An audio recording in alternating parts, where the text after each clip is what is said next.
Revelation chapter 3, verse 1 to 4. Praise God. And we thank the Lord for our Malagasy sisters. Praise God, who are still here. We care for you. And we tried our best to communicate in English. Praise God. If kung meron pang maraming English na matitira.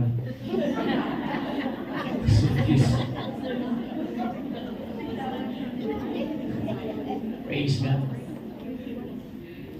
And unto the angel of the church in Sardis, write, these things saith he that hath the seven spirits of God. Seven means completion. There's only one Spirit of God. Amen. And the seven stars.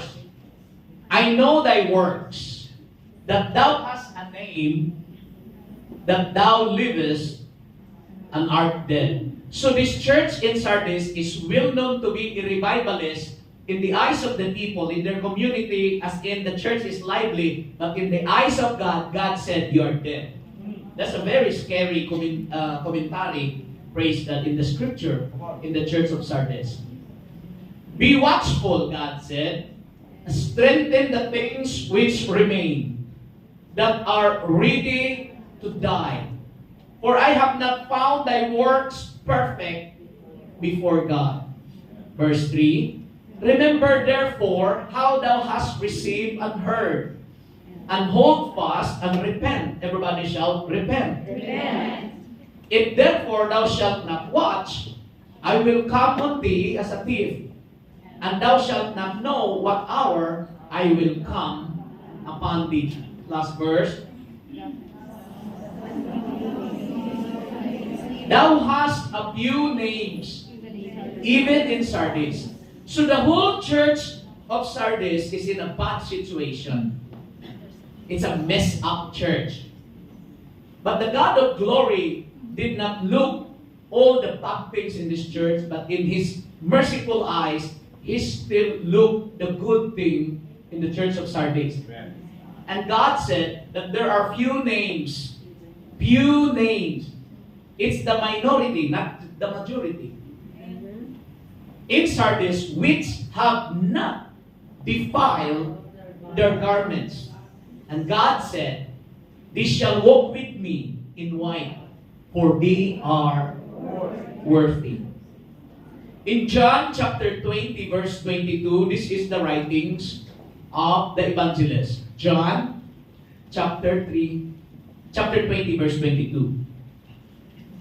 Pwede balikan muna natin. Can we go back to the Tagalog version in verse 4? Sister Training, praise it. Okay. I will read it in the Filipino version in verse 4. The church in Sardis is a mess up. Praise God. They live in immorality.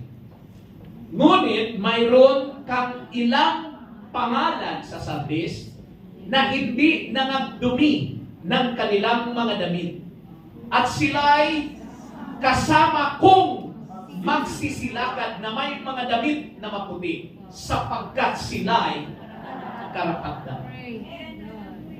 It is our prayer that we must walk with the Lord daily, that we must walk with Him worthily.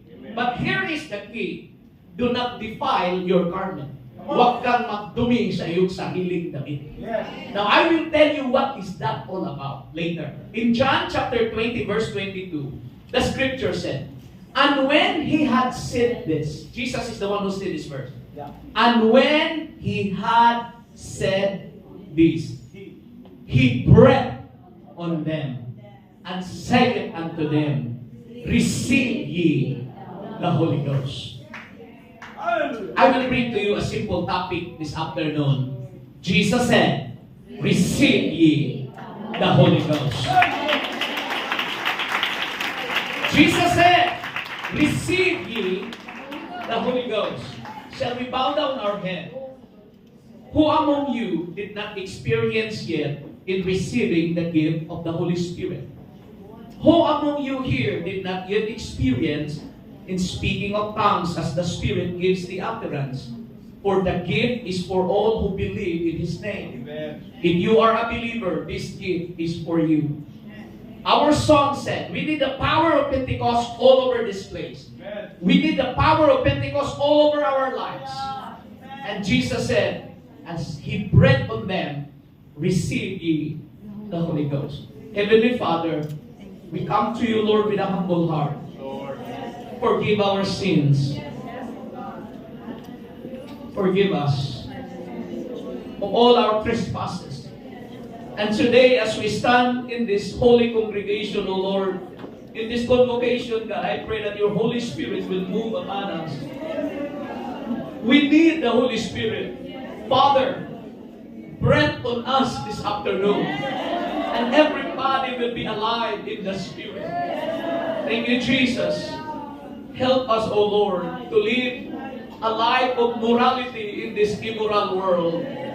Jesus, help us to keep our garment unspotted. Help us to keep our garment of holiness and righteousness pure white, that we can walk with you daily. Hallelujah. For you are worthy. You make us worthy to be with you always, Father. This afternoon, I pray, oh God, that you will touch everybody, that you will bless every mind and spirit to focus on the things in the Spirit. Thank you so much, Lord. Bless New Life Fellowship. Bless our guests and visitors who are with us today. And the purpose in their heart, hallelujah, will be according to your will. Thank you so much, Lord. We give honor and glory to your name. In Jesus' name we pray. Everybody shout amen. Amen. Everybody shout praise the Lord. Praise the Lord. Put down your Bibles. Put down your cell phone. Clap your hands and worship the Lord. Jesus, we need you. Jesus, we love you. Serve the Lord with gladness. Come before His presence with singing. Come before His presence, hallelujah, with joy.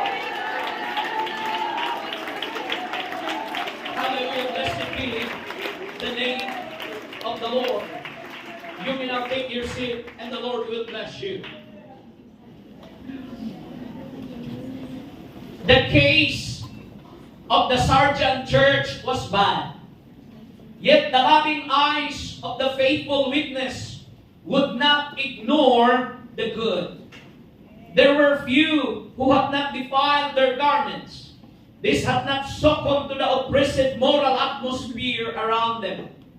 The words cannot, of course, be understood of absolute purity.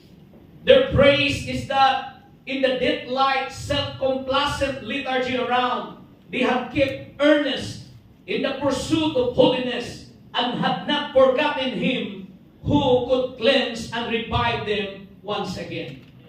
The church of Sardes had much trouble, yet the people did not jump to other church.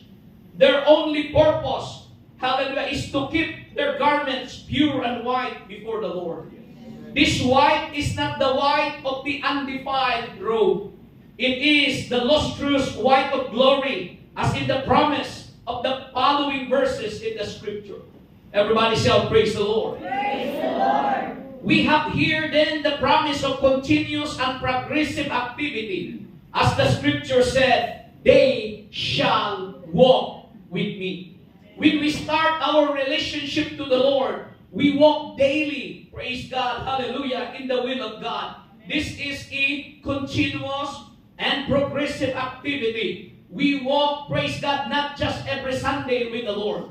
Panginoon, pwede ba kayong Sunday na ako sasama sa iyo? Lunes hanggang Sabado, iwanan na kita. We walk with the presence of the Lord every day. We are not just to look holy every Sunday, but every day in our lives. Even in our closet, praise God, in our private life, praise God, we walk with righteousness and holiness before the Lord. In Scripture, we continually find the metaphor of the word walk as equivalent in our outward life of action. I said outward life of action. Praise God. Because messages sometimes can be spread much faster than our action, praise God. To make that idea prominent in our conceptions of the future is a great gain. For it teaches us that once how imperfect and how one-sided are the thoughts about it, which come with such fascination to most of us of us wearied men and women. Because when we walk every day, we feel weariness. Napapagod din tayo. Praise God. Sa trabaho pa lang sa ating amo, napapagod ka rin. In your walk, in your work, in your employer's house, sometimes we feel physical weariness. But I'm going to say to you, not just in physical, even in our spiritual walk with God, with all the critics, hallelujah, with all the comments around you, hallelujah, because the moment you start to pick up your Bible, the moment you start to pray, the moment you committed your life to God, there would be people that would try to destroy your walk with God. Hallelujah. The enemy would try to destroy your relationship to Him. And you find, hallelujah, yourself that you are in a spiritual battle and you feel weariness. But I have a good news for you. Hallelujah, that they that wait upon the Lord shall renew their strength. They shall mount up with wings like eagles. He shall run, never feel weary. Everybody shall praise the Lord. Praise the Lord. If you look at it, the witness in Revelation chapter 3 said, I know thy works. God sees our works. There is no work that is hidden in the eyes of God. Maybe you can hide some, praise God, hallelujah, things in your employer's house. Maybe you can hide, praise God, something in your employer, your husband, your praise God, in your family. But no one can hide in the eyes of God.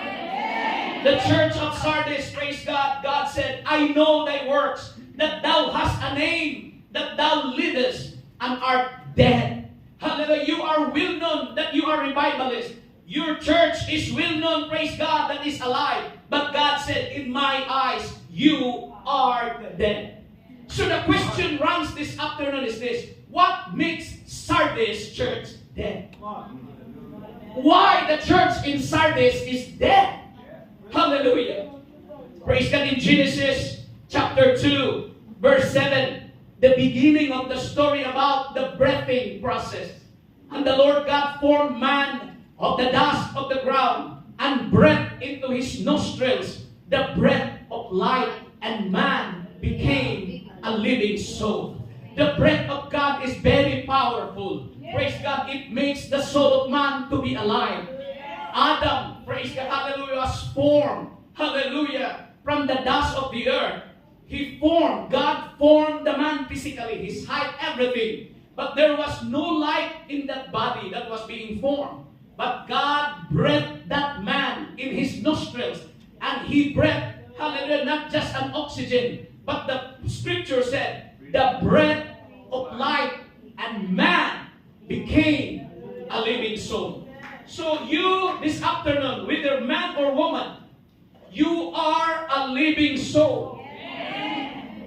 Everybody shout amen. Amen. But what the scripture is telling us, that the breath of God is alive. In 2 Timothy chapter 3 verse 16, that every part of the word of God that we have in our Bible, praise God, this is what the scripture said. All scripture is breathed out by God and profitable for teaching, for reproof, for correction, and for training in righteousness. This is ESV translation. All scripture is inspired by God. It's inspiration. It is the breath of God. Praise God. Ang Biblia, bawat salita, hallelujah, every word that is written in the book, hallelujah, which is the word of God, is breathed out. Hallelujah. Hininga ito ng Diyos. So when you receive the word of God, you are, praise God, inhaling what God breathed out. Kung ano yung ibinigay ng Diyos, ay pinasok mo sa iyong kaluluwa. Everybody say, praise the Lord. Hallelujah. We need the word of God. Everybody say, we need the word of God. We need the word of God. Psalms 138 verse 2. Do you know that the word of God is more powerful than all the names that is mentioned in the Old Testament? Praise God. David said, I will worship toward thy holy temple. I will worship toward thy holy temple. David didn't say, I will worship toward the market. That is why Jesus was so angry when he entered into the tabernacle or into the temple of Jerusalem. Why? Because they make it as a market. Everybody shall praise the Lord. Praise the Lord. I will worship toward thy holy temple and praise thy name for thy loving kindness and for thy truth. For thou hast magnified what? Thy word above all thy name. God said, I will magnify my word above all the names that you mentioned about me. He is Jehovah Jireh. He is Jehovah Rapha. He is all the Jehovah titles. He is El Shaddai. He is all powerful. But God said, I will magnify my word above all the names that you call me. The word of God is very important. Every time you come to the church and you read, hallelujah, the scripture, the word of God is a breath out. It's the breath of God that comes in to your inner man. The first physical man, Adam, hallelujah, God breathed into his nostrils with the breath of life. But the second Adam, which is Jesus Christ, he said, I breathe on you, as we read the text in John 20:22, receive ye the Holy Ghost. John 1:14. If God magnified His word above all His name, what happened to that, Pastor Plaza? Everybody shout the word. The Logos. And the word was made flesh and dwelt among us, and we beheld His glory, the glory of the only begotten of the Father, full of grace and truth. And we know who is the word that was made flesh. It's Jesus Christ, our Messiah. Praise God. The word that He magnified above all His names in Old Testament. The word became flesh. Ang logos, ang salita, ang verbo ay nagiging tao at naging kasama natin. He became one of us. That is why He is Emmanuel, God with us. Hallelujah! Everybody say amen.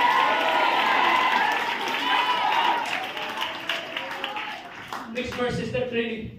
Hallelujah. In John 17:16. Everybody shout, the word is the most important thing. The word of God.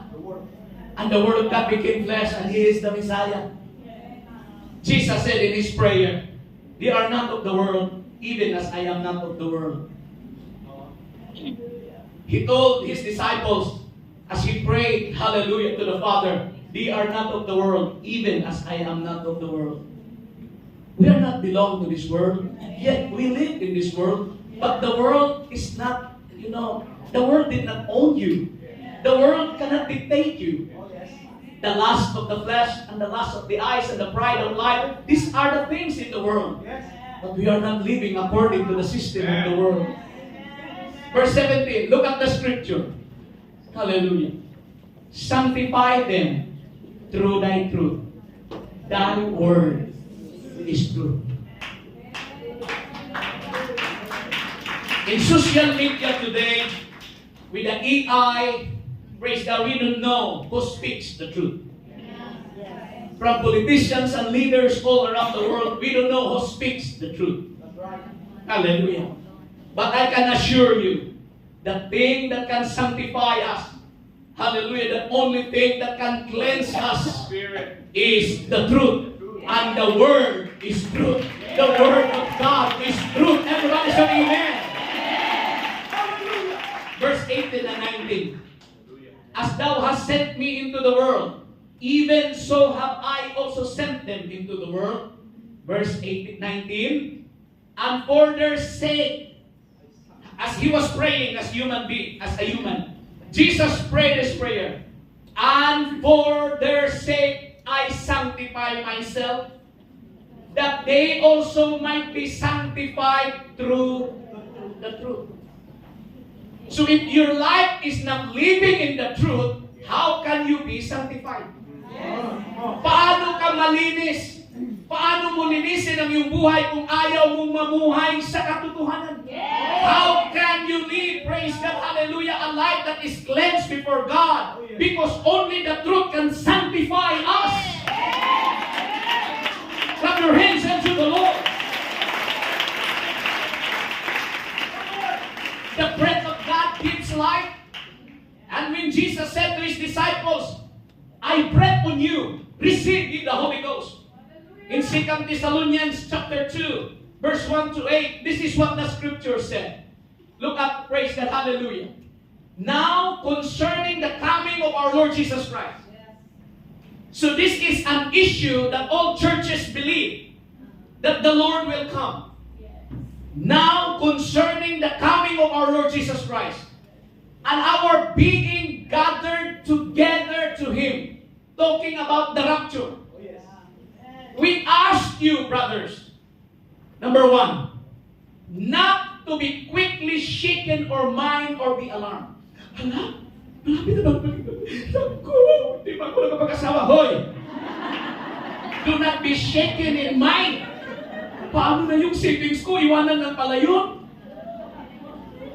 Diba? Kaya, bumili ka na ng vitamins. Bumili. May herbal dito. Bumili na kayo.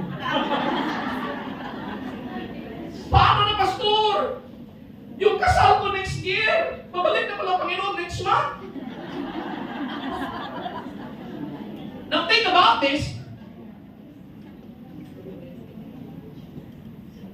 Concerning our gathering unto Him, the rapture, Apostle Paul is asking the church of Thessalonica, please, not to be quickly shaken in mind. Huwag matataranta.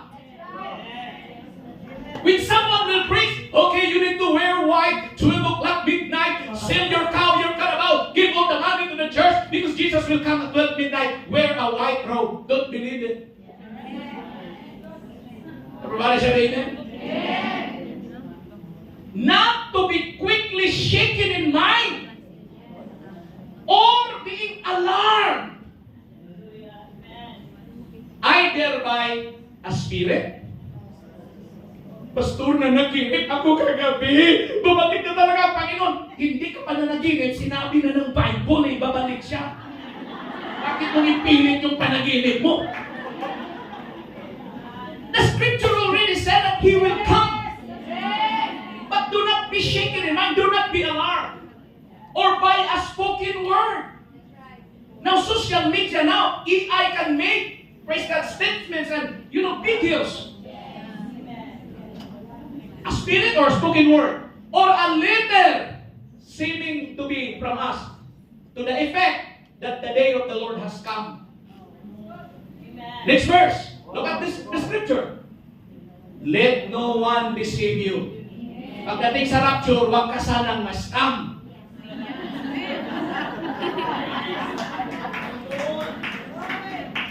Let no one deceive you. Kasi sa huling mga araw, this is about deceiving. Manluloko ang magpaloko.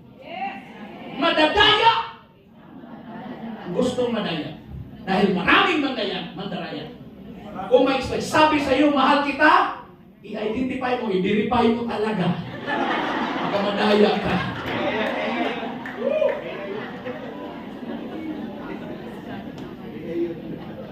Let no one deceive you in any way. Hey. Look at the scripture. Don't look at me. Look at the scripture. Let no one deceive you in any way. For that day, rapture, for that day will not come unless the rebellion comes first. What do you mean by that? Unless Antichrist will show first himself. Yes. And the man of lawlessness is revealed. The son of destruction. So Antichrist will show himself first. He must be revealed first. So do not be shaken in mind. Pastor, kira na sa Middle. There is war in Middle East. It is written in the scripture. Nations against nations. Famine, pestilences. But do not be shaken or be alarmed. Everybody shall praise the Lord. Who is this man?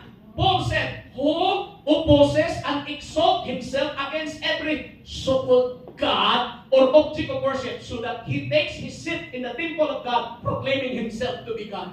Antichrist will take over the third temple in Jerusalem. He will sit there and he will proclaim, I am God, worship me. But the third temple is not yet built. Na para bang next week mag-rapture na. Pastor, hindi na lang ako magtanim ng kalabas. Sure na. Sayang yung ilang hektaryang lupa mo. I'm just taking that in context to wake up this church. Antichrist will sit there and proclaim himself to be God. What else? Next verse is the training. Do you not remember? This is what Paul said. Do you not remember that when I was still with you, I told you these things?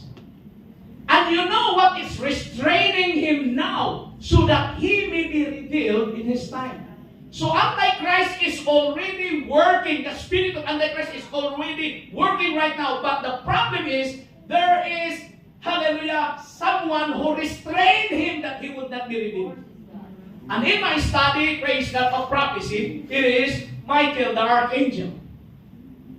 Next verse. Hallelujah. For the mystery of lawlessness is already at work. The mystery of lawlessness, Antichrist, is already at work. Yes. How do I know, Pastor Plaza, that the mystery of lawlessness, Antichrist, is already at work? Just look at our new generation, our children. They don't respect our parents. Wala yan nung unang panahon. Mamano tayo, respetado tayo. Ngayon, utusan pa mga kapatid na nanay. Kasi resibo. Ma, yung lunch ko, ma. Anong ulam? Anong ulam na yun? Everybody shall praise the Lord. Signs of the times. The spirit of lawlessness is already at work. The spirit of rebellion and pride. The spirit of self-independence. What do you mean by that? Pastor, I'm the one who is the breadwinner of my family. My husband is just the receiver from the LBC. So he must be under my control. That, yan ang bilhin mo. That, oops, wag yan that. But the scripture said, wives, submit yourself in all things to your husband. Eh, hindi ba siya nag-i-income, Pastor? Ako man, so what? That is the structure of God. Everybody shall praise the Lord. Siya pa rin ang papri di pamilya. Amen. Siya ang ulo. Siya ang ulo. Ako naman ang liig. Kayo. Sa pusok na lang kayo. Okay, let's go back to the scripture. For the mystery of lawlessness is already at work. What else? Only he, not she. Because the church is a woman. Somebody said that the church is the one who restrained the Antichrist. No. Only he who now restrains it will do so until he is out of the way. And then, what will happen? The lawless one will be revealed. Antichrist will be revealed. Whom the Lord Jesus, look at this. Whom the Lord Jesus will kill with the breath of his mouth and bring to nothing by the appearance of his coming. Look at how powerful the breath of Jesus. In Genesis, the breath of God makes a man a living soul. And Jesus said to his disciples, I breathe on you, receive ye the Holy Ghost so that you will be alive. But in the last day of judgment, from the breath of his mouth, God can kill the Antichrist and bring to what? Nothing by the appearance of his coming. At the appearance of his coming, all his enemies will become nothing. Do you understand that? If we are going to rebuild against the will of God, pag nag-rebuild pag hindi tayo nagpasakop, mga kapatid, sa kalooban ng Panginoon, at the time of judgment, at the appearance pa lang of His presence that is coming, we will become nothing. You and I will be turned into ashes. Everybody shall amen. The coming of the lowliest one is by the activity of Satan. I said, the coming of the lowliest one is by the activity of Satan. With all power and false signs and wonders. There will be signs and miracles also. Hallelujah, that the enemy can pull down fire from heaven and people will believe. Praise God, hallelujah. And with all wicked deception for those who are perishing. Para sa mga maimpyerno, for those who are perishing, because they refuse to love the truth and to be saved. This afternoon, I'm encouraging the whole church. Love the truth. We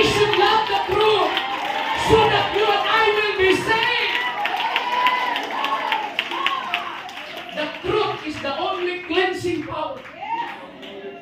You shall know the truth, and the truth will set you free. Thy word is truth, O Lord. Everybody shall amen. Hallelujah. So, this is what the scripture, if we go back to Revelation chapter 3, verse 1 to 4. It is very clear. Praise God, hallelujah, that we need the guidance of the Lord. Praise God, everybody shall praise the Lord. Praise the Lord. Hallelujah. We need the power of God every day in our lives. The song is not just a song. The power of Pentecost over this place. We need the power of Pentecost over all this place. Not just over all this place, over all my life. You need the power of Pentecost. What do you mean by the power of Pentecost? It is the Holy Ghost that Jesus said, I breathe on you. You must receive the Holy Spirit. Kailangan tanggapin mo ang banal na Espiritu. Bakit, Pastor Plaza? By your own wisdom, by your own strength, by your own volition, we don't choose God. The scripture said, remember, I choose you, you did not choose me. Hallelujah. Revelation chapter 3, verse 2. Be watchful. Everybody shall be watchful. Be watchful. Strengthen the things which remain. So this is the provision of the Lord to the church of Sardis. The church of Sardis is dead. But the people thought that they are alive. Yeah. Can we reflect that message to us? Maybe this afternoon, personally, you thought to yourself, I'm alive, I'm okay, but in the eyes of God, you are dead. So God said, be watchful. Praise God. Hallelujah. Sa wikang Tagalog, mga kapatid, ganito po sinabi, magpuyat ka, hindi dahil sa ibig. Pagtibayin mo ang mga bagay na natitira, na malapit ng mamatay. So if you have a prayer life and your prayer life seems dying, resurrect your prayer life. If you have Bible reading every day and it seems dying, get it back. Praise God, hallelujah, to that habit. Malapit ng mamatay, sapagkat wala akong nasumbungang iyong mga gawang sakdal sa harapan ng aking Diyos, that are ready to die, for I have not found thy works perfect before God. Verse 3, sister training. Hallelujah. Remember, therefore, how hast thou received and heard. This line is very important for us. Praise God, okay? Remember, therefore, how thou hast received and heard. How can you hear if you absent in the preaching day? How can you receive if you don't receive the word of God? If you don't appreciate the word of God. You cannot receive something that you don't like. Yes. Pastor, ipangalan mo ang pag-ibig, wag lang ang holiness. Really? Kasi gusto ko ang pag-ibig ng Diyos, Pastor. Naiiyak ako, nare-revival ako pag pag-ibig ni Lord ang pag-usapan. Pero yung iwanan ng kasalanan, Pastor, hindi ako naiiyak. Nagagalit ako sa iyo, Pastor. Remember, therefore, when you come to the church, take note. Praise God, those important points. Praise God. Review all the verses when you come back home. Remember, therefore, how thou hast received and heard. Hold fast. What do you mean by hold fast, mga kapatid? Praise God. Alalahanin mo kung paanong iyong tinanggap at narinig. At ito'y tuparin mo. Because it's easy to say, Amen, praise the Lord, come on, Pastor, preach it. But it's difficult to apply when we go out of the church. Right. And because of the difficulty to apply in our lives, we need what? The Holy Ghost. That is why Jesus said, I will breathe on you. Receive the Holy Ghost. Because only the Holy Spirit can enable us to do. Everybody shout amen. Praise God. Kaya kung hindi ka magpupuyat, paririyan akong gaya ng magnanakaw, hindi mo malalaman kung anong panahon paririyan ako sa iyo. What do you mean by that? I will come on thee as a thief, and thou shalt not know what hour I will come upon thee. There are only two possible explanations though. Number one, the coming of the Lord is imminent. What do you mean by that? No one knows. Number two, when God will require your life, no one knows. Maaaring matulog ka ngayong gabi, bukas hindi ka na makahinga, patay ka na pala. There are two possible explanations on that word. I will come on thee as a thief. Because the thief in the night would not send you a message, I will rob you tonight. Walang magnanakaw na magtitext. Ngayong gabi, nakawin ko yung refrigerator nyo. Siguraduhin nyo, napuno yan ng laman. No, it will give you an advance notification. That is why the coming of the Lord, there is no advance notification except for the signs that Jesus said, before the hour of the Lord will come. However, this is the description in Matthew 24. Nations will fight against nations. Famine, pestilences. And marriages, women will give to marriage. Maraming mag-aasawa kahit 60 plus na. Sign of the coming of the Lord. Everybody say, praise the Lord. Hindi kasalanan ng mag-asawa. Pero kung ang 70 mag-asawa, signs of the times yan. That Jesus is coming very soon. And what else? Hindi lang in marriages.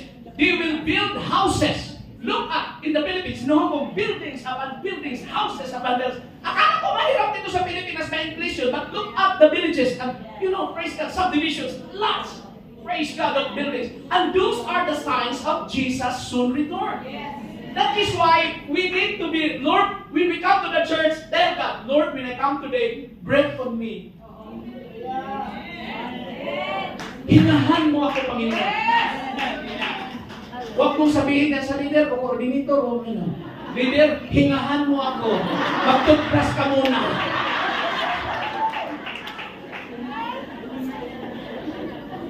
Tell God when you come to the church, Lord, I am so problematic, Lord. My shoulder is so heavy of the burden of my family. Breathe on me. Breath on me. Receive ye the Holy Ghost, Jesus said. Verse 4, the last verse, and we will dismiss the service today. The church of Sardis, as I told you, is in a bad condition. But the eyes of the witness who is in heaven look at the good thing that remain. Look at me. See, for example, we have now like 250 or 260 in attendance today. Now, if this is the church of Sardis, how sad. But this is not Sardis. This is Philadelphia Church. We live in the unity of love. We don't tolerate here immorality. Praise God. We fight against these kinds of spirits. This is what happened in the church of Sardis. Ang daming prostitutes sa Sardis. Ang daming adulterers sa Sardis. But God said, there are still few names which have not defiled their garments. They shall walk with me in white, for they are worthy. This is not a physical clothes like the uniform of the choir today. Everybody shall amen. You stick to the church. Praise God, to the principles of godly principles, should I say. And you are not compromising the truth in living, praise God, with the world's standard. Mayroong ilang pangalan sa Sardis na hindi na nagdumi ng kanilang dami. When we receive Jesus Christ, according to the scripture, He become our clothes. Sinuot natin si Jesus Christ. That is why people can see the difference between your life before and then compared to now. Because when you put on Christ, you become a new creature. Your speech, your love, your character will be changed. But you cannot do it without the power of the Holy Spirit. I repeat it again, you cannot do it without the power of the Holy Spirit. Because ourselves, we are stingy. But with the Spirit of God, you will become generous.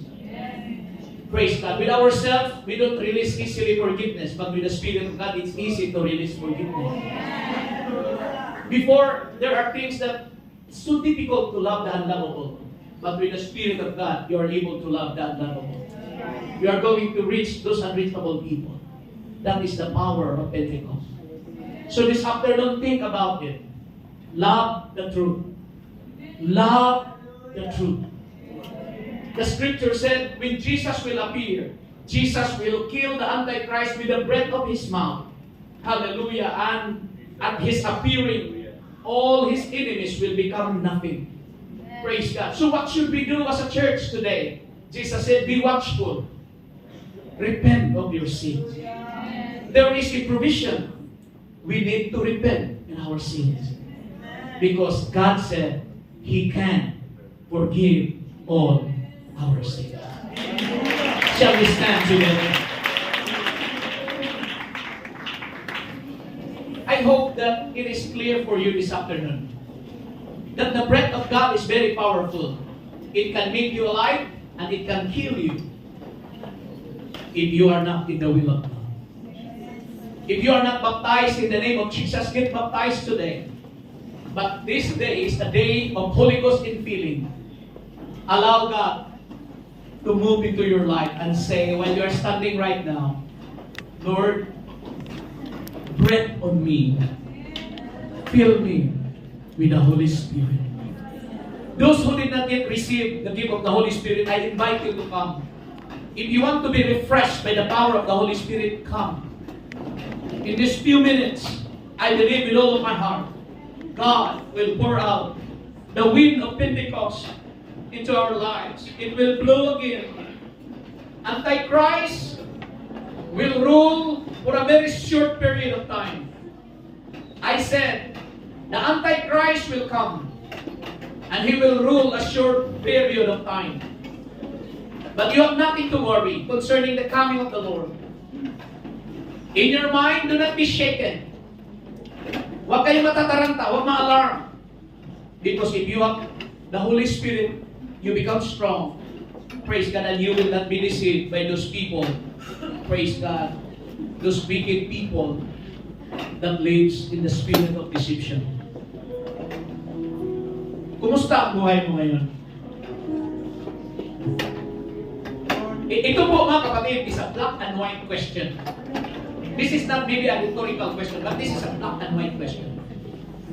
Baka ang tingin sa iba, buhay na buhay ka, alive na alive ka, isang Kristiyano, pero sa mata ng Diyos, patay ka. That is so scary. Jesus. What we need this afternoon is a total examination. Kung sa Diyos, hallelujah, the Word of God can also see your life. The Word of God can read your life. It's not about money in the last days. Oh, how to become a millionaire, Pastor Plaza. How to own many things. Hindi ka naman magkasala kung meron ka sa mga bagay at nagnanais ka sa mga bagay na yan. But if that is only your focus in life, to have material things, then you lose.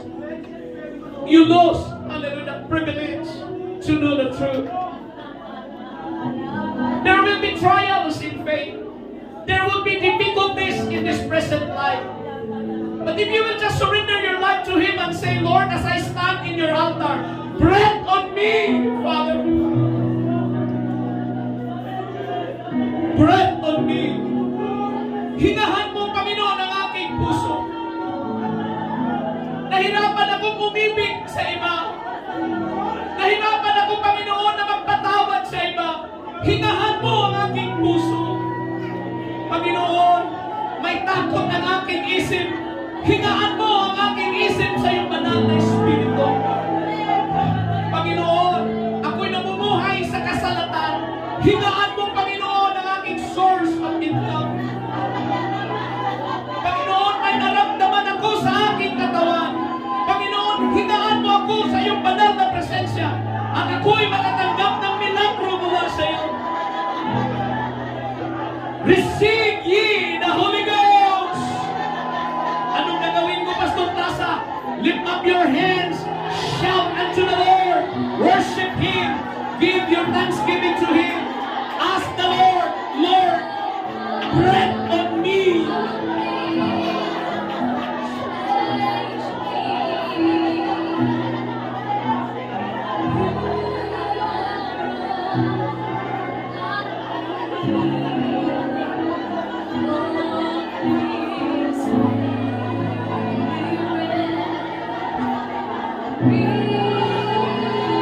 Huwag kang magkumpiyansa.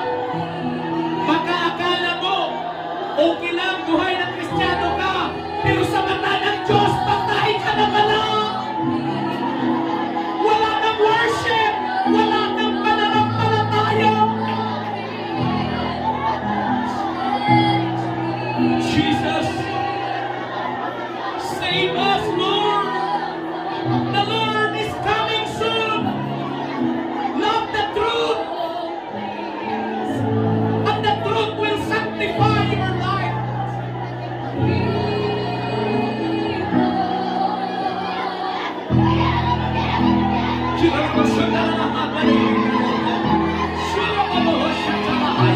Allow the Holy Spirit to lead your tongue in worship. Allow the Holy Ghost. Huwag kang magiyang magpuri. Isuko mo ang iyong buhay sa Diyos. Mahal na mahal ka ng ating Panginoon. Ayaw ng Panginoon na ikaw ay may impyerno.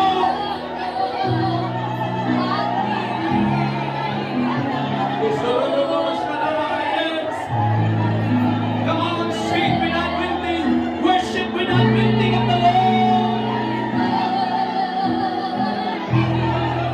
Receive ye the Holy Ghost. I don't know your motive in coming to this church, but the Lord knows about it. But I'm challenging you, why not open your heart and tell God you are more important than anything, Lord.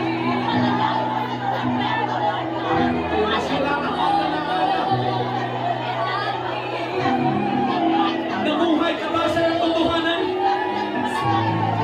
Mahal mo ba ang katotohanan? Holy Ghost, breathe on us. Come on, breathe on us, oh God. Breathe on me. Buksan mo yung bibig. Napasok ang hininga ng buhay. Oh, in the name of Jesus.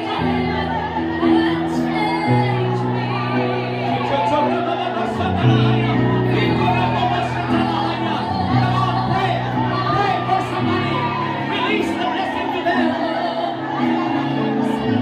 Huwag kang matataranta sa buhay na ito. Hallelujah. Live a life in calmness and faith to the Lord.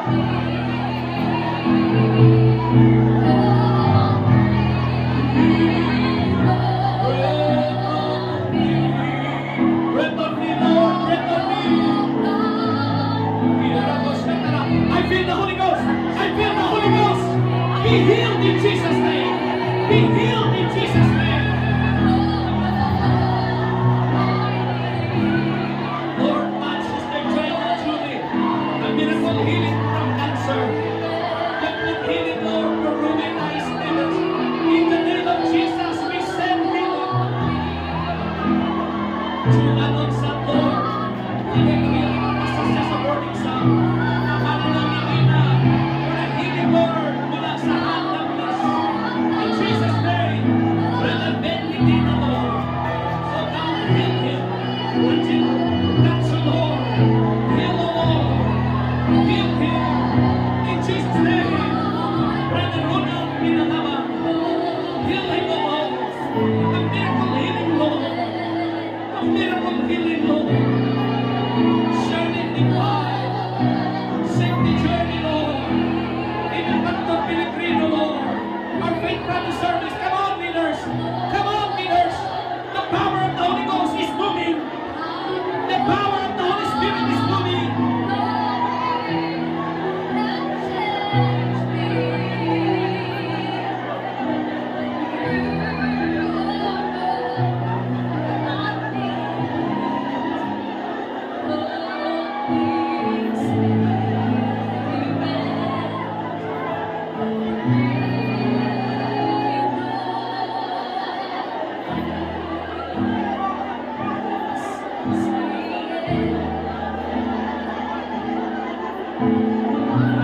This is the moment, this is the chance for you to receive the Holy Spirit. Just open your mouth, lift up your hands unto the Lord.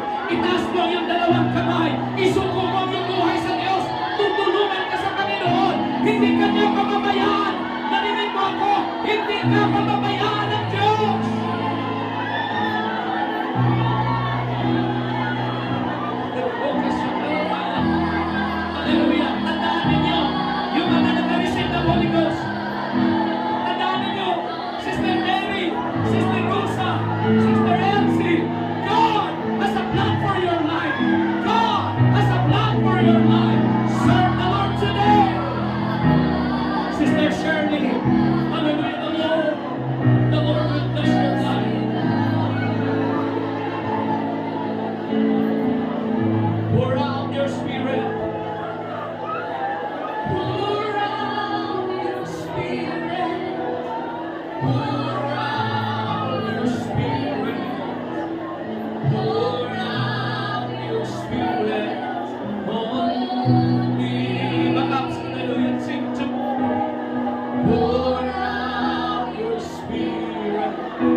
kapatid, huwag kang susuko sa pagsik sa presensya ng Diyos.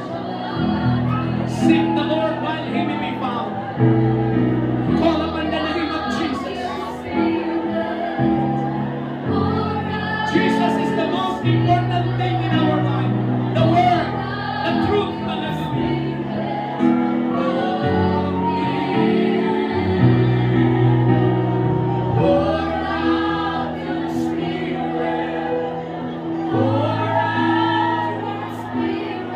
be baptized today in the name of Jesus. Serve Him with all of your heart. There is help for the hopeless, for the wounded in need. In the presence of Jesus, there is power unleashed. Call upon the name of the Lord. He's our defense.